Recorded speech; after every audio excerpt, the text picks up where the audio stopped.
சென்னை நந்தனத்தில் நடைபெற்று வரும் புத்தக கண்காட்சியை பார்வையிட்ட பின் பாஜக மாநில தலைவர் அண்ணாமலை செய்தியாளர்களை சந்தித்து வருகிறார். அதனை பார்க்கலாம்.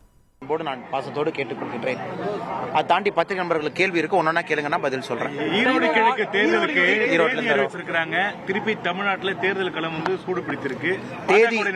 தேதி அறிவித்திருக்கக்கூடிய எலெக்ஷன் கமிஷன் போன முறை ஈரோடு கிழக்கு தேர்தல் எப்படி நடத்தினாங்களோ அது மாதிரி நடத்தாம நேர்மையாக நடத்துவார்கள் என்று நாங்கள் நம்புகின்றோம். ஏன்னா போன தரம் மாதிரி தேர்தல் நடந்துச்சுன்னா அது ஜனநாயகத்தை ஒரு புதைக்குழியிலே புதைத்தார்கள். போன முறை பட்டியல் அடைச்சு வச்சு கிஃப்ட் மேல கிஃப்ட், பணத்துக்கு மேல பணம், கரியிலிருந்து அவங்களுக்கு வீட்டுக்கு தேவையான பொருட்கள் இருந்து அரசியல் கட்சிகள் அங்கே நின்று கொண்டு வாங்கி கொடுப்பதாக நின்று கொண்டிருந்தார். இந்த முறை ஈரோடு கிழக்கு தேர்தல் கான்ஸ்டிடியூஷன் படி அது நடத்தப்பட வேண்டும். இன்னைக்கு டெல்லிக்கு அறிவிச்சிருக்கிறாங்க, அதே நேரத்தில் ஈரோடு கிழக்கு அறிவிச்சிருக்கிறாங்க. நேரம் இருக்கு. பாரதிய ஜனதா கட்சியை பொறுத்தவரை என்டிஏ கூட்டணியில் நாம் இருக்கிறோம். ஆனால் எல்லா தலைவர்கள்ட்டையும் பேசி ஒரு முடிவை நாங்கள் அறிவிக்கின்றோம், எப்படி இந்த தேர்தலை நாங்கள் எதிர்கொள்ளப் போகின்றோம் என்று.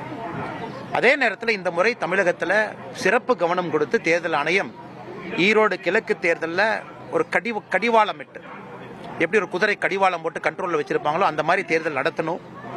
ஏன்னா மக்களுக்கு ஃபெட்டிக் ஃபேக்டர் வந்துடும். ஈரோடு கிழக்கை பொறுத்தவரை 3வது தேர்தல் எதிர்கொள்றாங்க.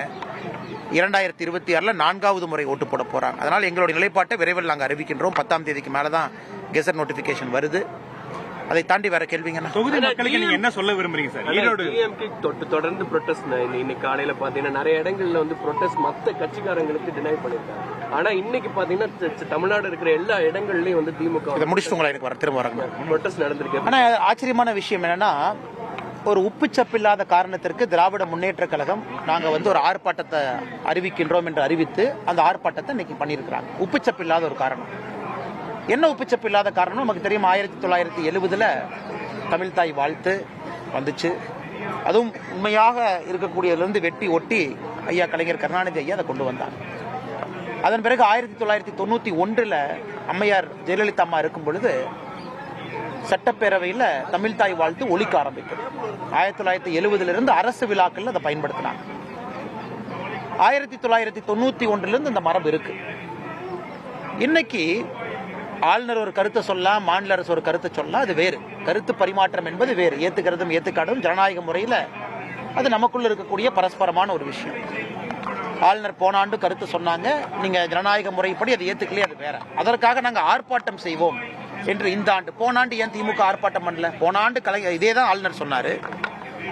போன ஆண்டு இதே விஷயத்தை தான் வலியுறுத்தினாரு. தமிழ்தாய் வாழ்த்து முழுமையாக ஒழித்த பிறகு ஆளுநர் அங்கிருந்து வெளியேறினாங்க. அப்படின்னா அவங்க தமிழ்தாய் வாழ்த்துக்கு மரியாதை கொடுத்திருக்கிறாங்க. ஆளுநர் அவர்கள் செய்தி குறிப்பில் தன்னுடைய விளக்கத்தையும் தெரிவித்திருக்கின்றார்கள். தமிழ் மொழியின் மீது, கலாச்சாரத்தின் மீது மிகப்பெரிய ஒரு மரியாதை வைத்திருக்கிறார். எத்தனை ஆளுநர் தமிழ்நாட்டை சாராதவங்க ஒரு தமிழ் மொழியை கத்துக்கிட்டு பேசுறாங்கன்னு சொல்லுங்க. குறைந்த ஆளுநர் மட்டும்தான். RN ரவி அவர்களை பொறுத்தவரை பாரதியார் கவிதையிலிருந்து பேசுறாங்க. அதனால் போன ஆண்டு இதே பிரச்சனைக்கு ஆர்ப்பாட்டம் நடத்தாத திராவிட முன்னேற்ற கழகம் இந்த ஆண்டு நடத்துறாங்கன்னா அண்ணா பல்கலைக்கழக பிரச்சனையை திசை திருப்ப வேண்டும்.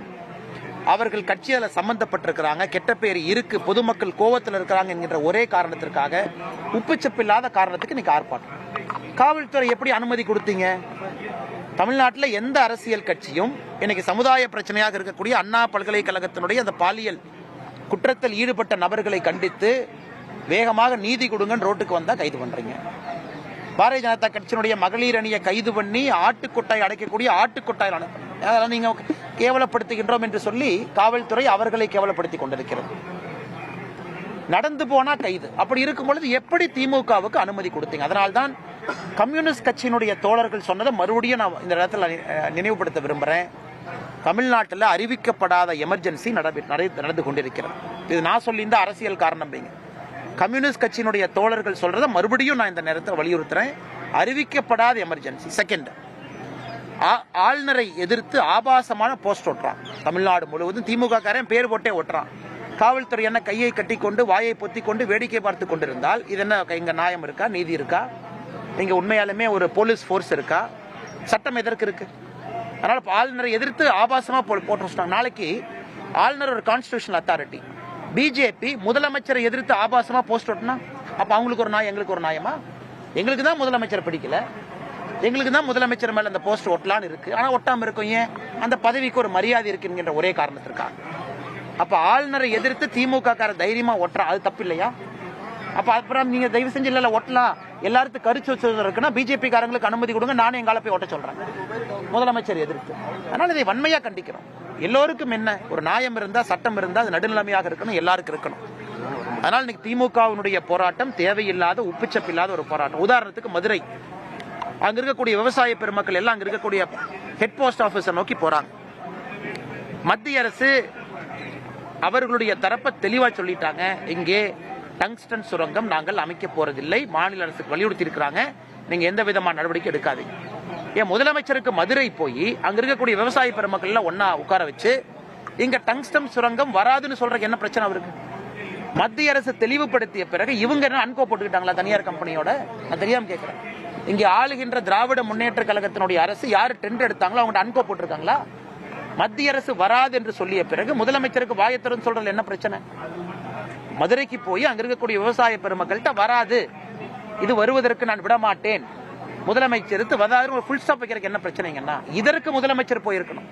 அதை விட்டு விட்டு உப்புச்சப்பில்லாத ஒரு காரணத்திற்கு ஆளுநரை எதிர்த்து நான் போராட்டம் பண்றேன், நீங்க கனிமொழி அவர்களோ முக்கியமான தலைவர்களோ இங்க பண்றாங்களா, அவங்கள மதுரைக்கு போய் மதுரையில விவசாய பெருமக்கள்கிட்ட சொல்லுவோம், டிராக்டர்ல வண்டியிலேயே அவங்க கால் கடுக்கு நடந்து வர்றாங்க. ஆனால் பாரதிய ஜனதா கட்சி சார்பாக மதுரையில் இருக்கக்கூடிய போராட்டம் செய்யக்கூடிய விவசாய பெருமக்களுக்கு நான் சொல்வது, வராதுங்க ஐயா, வராதுங்கம்மா, அங்க வராது, வர்றதுக்கு நாங்க விடவும் மாட்டோம், அப்படி எடுத்துங்க. இதை அமைச்சர் கிஷன் ரெட்டி அவர்கள் மிக தெளிவா சொல்லி இருக்கிறாங்க. வருவதற்கு வாய்ப்பு இல்லை. சரியா, உங்களுக்கு என்ன சமாதானம்? நீங்க சமாதானம் அடையலையா? ஒருவேளை வந்துச்சுன்னா சரி, வந்துச்சுன்னா நானே வந்து உங்கள்கிட்ட போராட்டத்தில் உட்கார்றேன், இதை விட என்ன சொல்றது? வராதுன்னு சொல்லிட்டோம், வர போறதில்லைன்னு சொல்லிட்டோம், எந்த காரணத்திற்கும் வர விட மாட்டோம்னு சொல்லிட்டோம்.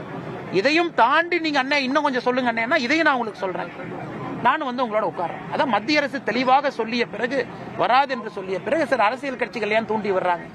முதலமைச்சர் மதுரைக்கு போக ஏன் பயப்படுறாரு? அல்லது கனிமொழி அவர்களையோ இங்க இருக்கக்கூடிய துணை முதலமைச்சரையும் அனுப்பி சொல்ல வேண்டியதாங்க. அதனால் அங்க எதுக்கு விவசாய பெருமக்கள் ரோட்ல கஷ்டப்பட்டு கால் கடுக்க நடந்து வரணும்? அதனாலதான் முதலமைச்சரை பொறுத்தவரை எங்கே கவனம் செலுத்த வேண்டுமோ அங்க செலுத்தாம வேலை செய்யறாங்க. ஈரோட பத்தி கேட்டீங்க. கனிமொழி வந்து ஸ்கூல் பிள்ளை ஓடி போற மாதிரி ஆளுநர் நேற்று சட்டமன்றத்துல இருந்து ஓடி போனாரு, லீவ் லெட்டர் கொடுத்து கனிமொழி அக்காக்கு பிரச்சனை ஆகி போச்சு. அவங்க பிறந்த நாளுக்கு போஸ்டர் அடிச்ச பிறகு சட்டப்பேரவை நோக்கின்னு மகளிர் அணி ஒரு போஸ்டர், கலைஞர் கருணாநிதி ஐயா அவனுடைய உண்மையான வழித்தோன்றல் அப்படின்னு அது ஒரு போஸ்டர். அதனால கனிமொழி அக்கா இன்னைக்கு பிரச்சனையில் இருக்கிறாங்க. அதனால இந்த போராட்டத்தில் இந்த மாதிரி ரெண்டு சொன்னா தான் கனிமொழி அக்கா தப்பிக்க முடியும். அவங்களுக்கு அவங்க பிரச்சனை, எல்லோருக்கும் ஆளுநரை பயன்படுத்தி அவங்க பிரச்சனையிலிருந்து தப்பிக்க வேண்டும். கனிமொழி அக்காவை பொறுத்தவரை அவர்களுக்கு கொட்டி இருக்கக்கூடிய பிறந்தநாள் சுவரொட்டியிலிருந்து அவர்கள் தப்பிப்பதற்கு ஆளுநரை பயன்படுத்துறாங்க. முதலமைச்சரை பொறுத்தவரை அண்ணா யூனிவர்சிட்டி பிரச்சனையிலிருந்து தப்பிக்கிறதுக்கு அவர் ஆளுநரை பயன்படுத்துறாங்க. இன்னைக்கு ஆளுநரை பொறுத்தவரை பகடைக்காயாக ஒரு அரசியல் கட்சியும் பயன்படுத்துகின்றார்கள் என்பதுதான் நிதர்சனமான உண்மைங்க. போராட்டம் நடத்துறாங்க,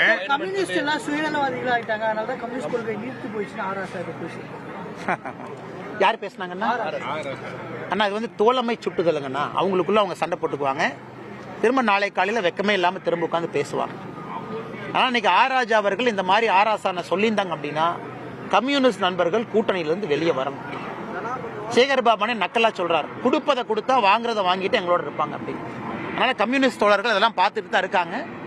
தமிழ்நாட்டில் 3.5 ஆண்டு சென்னை நந்தனத்தில் நடைபெற்று வரும் புத்தக கண்காட்சியை பார்வையிட்ட பின் பாஜக மாநில தலைவர் அண்ணாமலை செய்தியாளர்களை சந்தித்தார். அந்த காட்சியை நாம் பார்த்தோம்.